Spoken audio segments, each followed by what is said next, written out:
Hola, yo soy la doctora Félix Gárate y les voy a explicar un poco más acerca de los hallmarks del cáncer. Las características del cáncer comprenden 8 capacidades biológicas por las células cancerosas. A medida que estas células evolucionan progresivamente hacia un estado neoplásico, adquieren una sucesión de estas capacidades distintivas.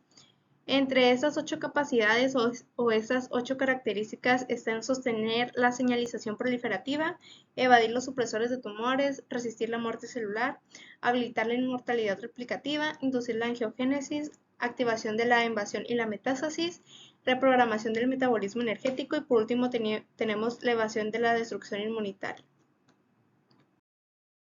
Empezamos con sostener la señalización proliferativa. Aquí, el rasgo más fundamental de las células cancerosas implica su capacidad para sostener la proliferación crónica, mientras que los tejidos normales controlan cuidadosamente la producción y la liberación de señales promotoras de crecimiento. Las células cancerosas desregulan esas señales y se convierten en dueñas de su propio destino, y esas ya no dependen de señales que promueven la proliferación. Con la evasión de los supresores del crecimiento. Aquí también deben eludir programas de señalización que normalmente operan para suprimir la proliferación celular, es decir, detener el crecimiento. Muchos de estos programas dependen de los llamados genes supresores de tumores. Los dos prototípicos son el TP53 y el RB. Estos deciden si una célula debe continuar su ciclo de crecimiento y división. En la célula cancerígena, estos genes están inactivados. Las células avanzan sin obstáculos a través del ciclo celular y nadie los puede detener. Siguiente tenemos resistir la muerte celular. El organismo tiene la necesidad de eliminar células aberrantes, es decir, células que no cumplen con la función adecuada, cuya presencia amenazaría la integridad del organismo. Las células cancerosas inactivan o atenúan este programa durante su desarrollo. Las células tumorales desarrollan una variedad de estrategias para limitar o evitar la apoptosis, que la apoptosis es el proceso de muerte celular programada. La más común es la pérdida de la función supresores de tumores TP53, que elimina ese sensor de daño crítico del circuito inductor de apoptosis. La autofagia, que es un proceso por el cual la célula descompone y destruye proteínas viejas, dañadas o anormales, así como otras sustancias en su citoplasma, favorece la supervivencia de las células cancerosas.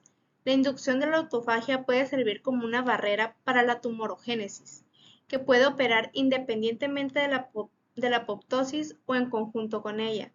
Se ha demostrado que las células cancerosas gravemente estresadas se encogen mediante autofagia hacia un estado de latencia reversible, es decir, caen en un sueño profundo. Esta respuesta de supervivencia particular puede permitir la persistencia y eventual recrecimiento de algunos tumores en etapa tardía, después del tratamiento con potentes agentes anticancerígenos. La número 4 es habilitando la inmortalidad replicativa. Las células cancerosas requieren un potencial replicativo ilimitado para generar tumores macroscópicos. En raras ocasiones, las células emergen de una población en crisis y exhiben un potencial replicativo ilimitado. Esta transición se ha denominado inmortalización, que es un rasgo que poseen la mayoría de las líneas celulares establecidas en virtud a su capacidad para proliferar en cultivos sin dar evidencias de senescencia o de crisis. Aquí es donde entra la telomerasa. Esta expresa en grandes cantidades niveles en las células inmortalizadas espontáneamente, al extender el ADN telomérico. La telomerasa es capaz de contrarrestar la erosión progresiva de los telómeros que de otro modo se produciría en su ausencia. Aquí entra una teoría del envejecimiento sobre los telómeros. La eventual inmortalización de células variantes raras que proceden a formar tumores se ha atribuido a su adquisición de la capacidad de mantener el ADN telomérico en longitudes suficientes para evitar desencadenar una crisis y la apoptosis asociada, es decir, evitan a toda costa la muerte y se vuelven inmortales para seguirse dividiendo y así proliferar.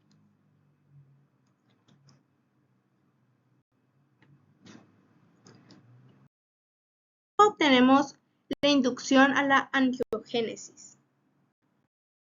Los tumores requieren sustento en forma de nutrientes y oxígeno.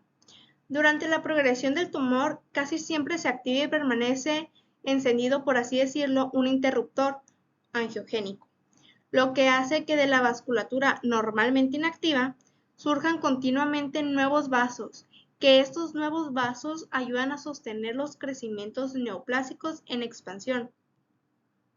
Los reguladores angiogénicos son proteínas que se unen a receptores de superficie celular, estimuladores mostrados por células endoteliales vasculares. Los prototipos bien conocidos de inductores son el factor de crecimiento endotelial vascular, o por sus siglas VEGF-A, y los inhibidores, que son la trombospondina 1, o por sus siglas TSP1. Las células que ayudan al soporte y contribuyen a la angiogénesis tumoral son los pericitos, los macrófagos, los neutrófilos, los mastocitos y los progenitores mieloides. ¿Veis qué es la activación de la invasión y la metástasis? Bueno, aquí tenemos que suceden algunos cambios biológicos celulares, comenzando con la invasión local del tumor primario. Después está seguido de una intravasación de las células cancerosas en los vasos sanguíneos y linfáticos cercanos. El tránsito de estas células a través de los sistemas linfático hematógeno está seguido del escape de dichas células desde la luz de los vasos hacia el parénquima de los tejidos distantes. Tenemos que la formación de pequeños nidos de células cancerosas finaliza en el crecimiento de lesiones micrometastásicas en tumores macroscópicos. Y el último paso es la colonización. Es decir, así es como las células cancerosas viajan desde un tumor primario hacia partes distantes de su localización. A esto le llamamos metástasis. Y la metástasis se puede dividir en dos principales fases, que es la diseminación física de las células cancerosas desde el tumor primario a tejidos distantes y la adaptación de esas células a microambientes de tejidos extraños que dan como resultado una colonización exitosa. Las metástasis macroscópicas pueden aparecer décadas después de que se haya extirpado quirúrgicamente o destruido farmacológicamente un tumor primario. Y esto es debido que al despertar de micrometástasis latentes que han resuelto el complejo problema de la adaptación a microambientes de tejidos extraños, es decir, se adaptan a tejidos extraños a los cuales llegaron por medio del tránsito a través de los sistemas linfáticos y hematógenos. Las células en las lesiones tumorales metastásicas pueden continuar diseminándose no solo a nuevos sitios en el cuerpo, sino también a los tumores primarios en los que surgieron sus ancestros. Como número 7 tenemos la reprogramación del metabolismo energético. La proliferación celular crónica y a menudo incontrolada, que representa la esencia de la enfermedad neoplásica, implica no solo un control desregulado de la proliferación celular, sino también los correspondientes ajustes del metabolismo energético para impulsar el crecimiento y la división celular. Otto Warburg observó por primera vez una característica anómala del metabolismo energético de las células cancerosas. Es decir, que incluso en presencia de oxígeno, las células cancerosas pueden reprogramar su metabolismo de la glucosa y por tanto su producción de energía, lo que lleva a un estado que se ha denominado glucólisis aeróbica, cuando lo normal es que la glucólisis solo se dé en condiciones anaeróbicas, es decir, con muy poco o nulo oxígeno. Una característica clave de la glucólisis aeróbica es la regulación positiva de los transportadores de glucosa, en particular el GLUT1, que aumenta sustancialmente la importación de glucosa al citoplasma. Se ha documentado un marcado aumento de la captación y utilización de glucosa en muchos tipos de tumores humanos.